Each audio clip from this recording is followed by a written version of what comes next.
Hello, I'm so disappointed unless I've misread or haven't heard today, and I've been quite busy.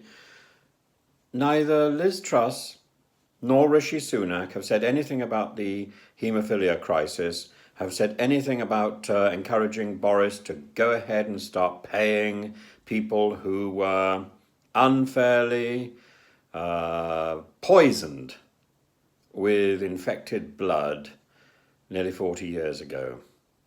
I find it extraordinary, the silence on this subject, while at the same time we hear tittle-tattle about whether Prince Charles has received money from people in the Bin Laden family. Of course he's received money from people in the Bin Laden family. They're very much given to charitable donations. I remember when I first came back to the UK from Greece in the early 2000s, I was doing a summer course, and one of my students, I think, was part of the Bin Laden family. I made the mistake of asking if anybody knew anyone who was famous, and the student put up a hand and said, well, I think my uncle is famous. I said, oh, who is your uncle?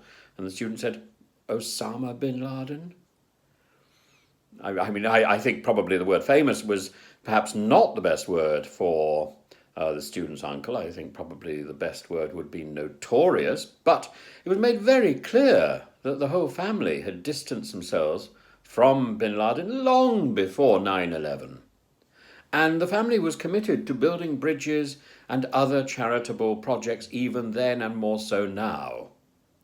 So it is quite right that Prince Charles should be accepting gifts from the bin Laden family, number one. And number two, do you not think that maybe somebody in the media or some movement in the media is just out to ridicule the future king? Because the stories which are coming out at the moment are not attractive.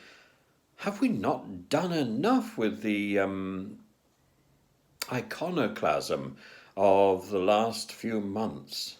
Really, there has to come a point where we draw a line and say, these are the people that we've got in power. Let's just get on with the business. Because if we can't get on the business, if we can't get on with the business of ruling, of governing our country, if we're so busy in this sort of introspective, onanistic way, trying to rearrange the pawns on the chessboard, we're going to get obliterated.